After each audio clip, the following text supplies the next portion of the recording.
हरिवंश राय बच्चन का जीवन परिचय। उपनाम बच्चन, मूल नाम हरिवंश राय। जन्म 27 नवंबर 1907, इलाहाबाद, उत्तर प्रदेश। निधन 18 जनवरी 2003, मुंबई, महाराष्ट्र। पुरस्कार: पद्म भूषण पुरस्कार 1976, साहित्य अकादमी पुरस्कार। मधुशाला के लिए मशहूर समादृत कवि, लेखक और अनुवादक, साहित्य अकादमी पुरस्कार से सम्मानित। काव्य धारा के प्रमुख कवि हरिवंश राय बच्चन का जन्म इलाहाबाद के चक मोहल्ले में एक संभ्रांत कायस्थ परिवार में 27 नवंबर 1907 को हुआ। उन्हें नाम दिया गया हरिवंश राय और घर में उन्हें प्यार से बच्चन पुकारा जाता था। आरंभिक शिक्षा दीक्षा के बाद इलाहाबाद विश्वविद्यालय से अंग्रेजी साहित्य में एमए की परीक्षा पास की और वहीं अध्यापन करने लगे। 1952 में विलियम बटलर येट्स के साहित्य पर शोध के लिए कैम्ब्रिज विश्वविद्यालय गए। स्वदेश वापसी पर आकाशवाणी में प्रोड्यूसर बने। फिर 1955 में विदेश मंत्रालय में हिंदी विशेषाधिकारी के रूप में नियुक्त किए गए। 1966 में राष्ट्रपति द्वारा उन्हें राज्यसभा का सदस्य मनोनीत किया गया। उनकी कविता यात्रा बचपन से शुरू हो गई थी और स्कूली दिनों से तुकबंदियां करने लगे थे।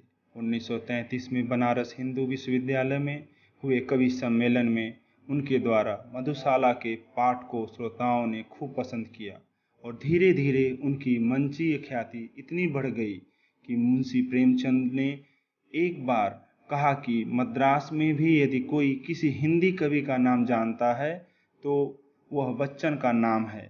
उनका पहला विवाह श्यामा से 1927 में हुआ। 1936 में पैसे के अभाव में क्षय रोग के अधूरे इलाज के कारण श्यामा की मृत्यु हो गई। उनका दूसरा विवाह 1942 में तेजी सूरी से हुआ। उनका पहला काव्य संग्रह तेरा हार 1932 में प्रकाशित हुआ। 1935 में प्रकाशित उनका दूसरा संग्रह मधुशाला उनकी अस्थायी लोकप्रियता और प्रसिद्धि का कारण बना। बच्चन मधुशाला का पर्याय ही बन गए। इन दोनों काव्य संग्रहों के अतिरिक्त उनके 2 दर्जन से अधिक अन्य संग्रह प्रकाशित हुए। कविताओं के अलावे उनकी आत्मकथाएं और उनके अनुवाद भी हिंदी में उतनी उनकी अस्थायी यश कृति का कारण बने। उन्होंने बाल साहित्य और निबंध लेखन भी किया।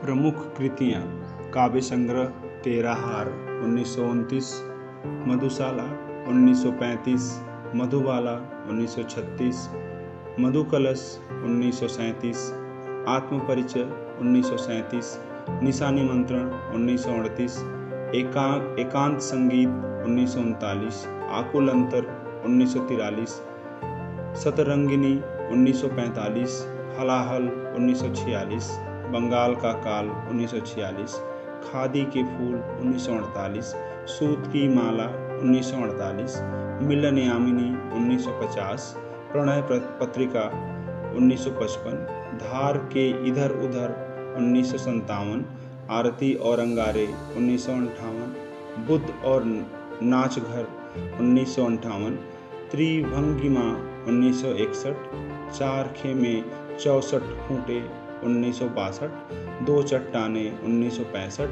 बहुत दिन बीते 1967, जाल समेटा 1973, नई से नई पुरानी से पुरानी 1985, आत्मकथा क्या भूलूं क्या याद करूं 1969, नीड़ का निर्माण फिर 1970, बसेरे से दूर 1977, 10 द्वार से सोपान तक 1985, अनुवाद खय्याम की मधुशाला 1938, मैकबेथ 1957, जनगीता 1958, उमर खय्याम की रुबाइया 1959, ओथेलो 1959, नेहरू राजनीतिक जीवनचरित 1961, 64 रूसी कविताएं 1964, मरकत द्वीप का स्वर येट्स की कविताएं 1965, नागर गीता 1966, हैमलेट 1969, भाषा अपनी भाव पराए 1970, किंग लियर 1972, निबंध संग्रह कवियों में सौम्य संत 1960, नए पुराने झरोखे 1962, टूटी छूटी कड़ियाँ 1973। उनकी समस्त रचनात्मकता को बच्चन रचनावली के 9 खंडों में प्रकाशित किया गया है। उन्हें 2 चट्टानें काव्य संग्रह के लिए साहित्य अकादमी पुरस्कार और उनकी आत्मकथा के लिए सरस्वती सम्मान से नवाजा गया। भारत सरकार ने साहित्य एवं शिक्षा के क्षेत्र में उनके योगदान के लिए उन्हें पद्म भूषण से अलंकृत किया।